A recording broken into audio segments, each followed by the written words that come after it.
Hello, my friends. It's Bill, and you are watching Bill's Box of Sound. And there's been a very popular thread going around the vinyl community of the 10 records I listen to most in my collection. And it's, for the majority of people, it looks like people are just pulling out the records that they're showing to prove that they're cool. I don't know. I mean, I don't go and pull out John Coltrane's Love Supreme and say, okay, I listened to this last on June 29th, and I'm going to take that off again. Let's see, ooh, I'm going to have to move that up in the ranking. Then this other Mamas and Papas record that I played, I haven't played that since 1997. So this is all extremely subjective. And as everybody else says, these are not necessarily my favorite albums, but the ones that I just pull out a lot. So when I tried to compile this list, what I did is actually back in 2017 or 2018, I think, I just pulled out my text edit in my computer, and I just started typing names of albums that I thought were perfect and I'd never get tired of listening to all the way through. It's a long list. So when I decided to make this video of 10 records that I listen to a lot, I went to that list because I saved it. And you never know, this may be the first of this type of video. So before I show you the albums, I'm gonna do the commercial. My album by Spudlok is available now. It's available at bandcamp.com, and if you don't want the vinyl of it, you can buy a digital download of it. And well, if you don't do PayPal or any other type of payment that's available on Bandcamp, you know, Cash App, Venmo, Zelle, Apple Pay, contact me and we'll see what we can work out. But this is a weird album of music that I did about 30 years ago, and it's good. Trust me, it rocks out. So, what are these records that I listen to a lot? Well, this happens to be the first Jimi Hendrix album I ever heard, Smash Hits. Now, it's not the American version. This is the European version, which came out in Germany. This was played to me by my late brother, Joe, when he came back from being stationed in Germany. And if you notice, the track list is a little different than the US version. It's got 51st Anniversary and The Stars That Play with Laughing Sam's Dice. This is a pretty cool album. And aside, well, I play this even more than I play Electric Ladyland, so go figure. Now, just because these are records that I play a lot and I'm an older person, you'd think that this would be all old albums. Well, this isn't that old. It's the Queens of the Stone Age, Songs for the Deaf. And when I heard this album, actually the first song I heard was No One Knows. Picked up the album and it's like, man, this thing just blew me away. And Dave Grohl's on drums on this one, and just every single song is a knockout. I highly recommend this album if you are not into it already.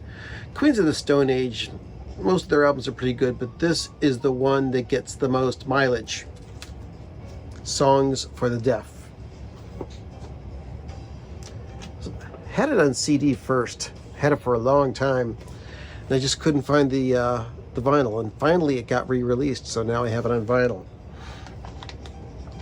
Next record that I just play the hell out of, XTC, Black Sea. Now this is the original cover. It came in a green paper bag, and inside of it is the record cover. Black Sea by XTC. From, you know, Respectable Street, Generals and Majors, Towers of London, Sergeant Rock, Love at First Sight. All of these songs, and the way that they're sequenced is fantastic. I don't even mind the remixed version, the surround sound series that Steven Wilson did, where the songs don't segue completely with each other. But yeah, quite possible. This still is my favorite XTC album. Not the first one I heard, but my favorite, Black Sea. Now this was the first album by Yes I ever heard. The Yes album. The first one with Steve Howe on guitar. And I owned this on a cassette back in the mid-70s when I was in high school. I remember sitting with a girl in the Metro Parks in my portable tape recorder and just playing that cassette over and over again. But still, Starship Trooper still gets me. How could somebody write a song that cool? You know, it's got Your Move, I've Seen All Good People, Yours Is No Disgrace, Perpetual Change. I still pull this one out and just spin it. As a matter of fact, when I got my moving coil cartridge, I used the beginning of side 2 with the Your Move, and aligned my cartridge listening for the sound of the mandolin. You know, because when I was changing the height of the cartridge, changing the angle of the cartridge onto the record, the sound of the mandolin, it sounded like maybe sometimes the mandolin was this thin, and then sometimes it got this thick. And when I got it so it was sounding like a real mandolin in my room, that was a sweet spot. Good album. Grab it if you can. Let's see, so that's 1, 2, 3, 4 albums. Here we go, a jazz record. This was my gateway drug into John Coltrane. Somebody sold this to me. They said, this is really good, you should listen to it. And Correctamundo. This is one of the best Coltrane albums to listen to all the way through. And I got a big load of Coltrane records now, but this is the first one, and this is the one I listen to the most. Giant Steps. Amazing, amazing album. Classic jazz album. Blue Oyster Cult, Tyranny and Mutation. Somebody played this record for me back in 73, 74. Said, oh, this is some underground rock and roll. All I could figure out was that it rocked like nothing else. This is the second Blue Oyster Cult album, and in my opinion, still the best. And I will play this back to front. I've got 3 copies of this. I've got the original, I've got a quadraphonic copy, and I've got the Speaker's Corner reissue. Very, very, very highly recommended. Blue Oyster Cult, Tyranny and Mutation. Blows Agents of Fortune out of the water. Even though side 1 of Agents of Fortune is a damn perfect record side. All right, Devo albums. You know, my favorite Devo album is probably Duty Now for the Future, but this is the first one, and this is the one that I've listened to the most, and I still listen to it to this day. When this album came out, I put it on a cassette, and it stayed in my car cassette player for months. Just playing it over and over and over again.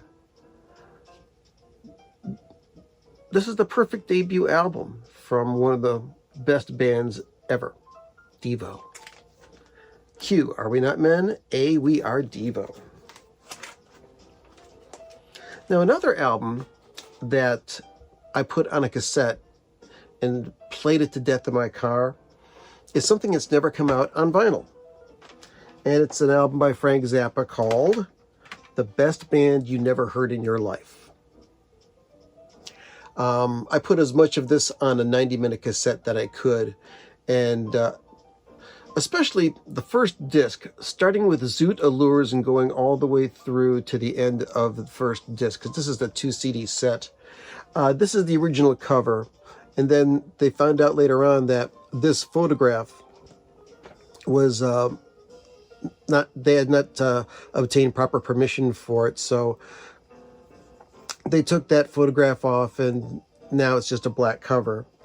And for a while, a different cover like that was put for the same album. But this is Frank Zappa live from the 1988 tour. Just an impeccably sequenced and played album. But yeah, that one's a series of tunes from Zoot Allures, Mr. Green Jeans, Florentine Pogan, Andy, Inca Roads, and Sofa Number 1. Man, I could listen to that forever. So, I don't know if it'll ever come out on vinyl because of the way that it's sequenced. It'd be really hard to get this on vinyl practically. But it's one of the albums that I listen to the most. And speaking of Frank Zappa, you thought there'd only be one Frank Zappa album on my most listened to list? Nope. There's Roxy and Elsewhere. I've owned like 3 or 4 copies of this. And from start to finish, this 2-record set is amazing. Came out in 1974. Frank Zappa, George Duke, Tom Fowler, Ruth Underwood, Jeff Simmons, Don Preston, Bruce Fowler, Walt Fowler, Napoleon Murphy Brock, Ralph Humphrey, and Chester Thompson. Whew. The guitar solos, the melodies, the crazy stage antics, the impossible things that were played on those instruments. This is a great, great, great album, and I still listen to this more than any Zappa album ever. Even this one. So is that 9? That's 9. And this one's number 10. And this is not my original copy. My original copy is just worn out. This is Spectrum by Billy Cobham. This is his first album. This is jazz fusion.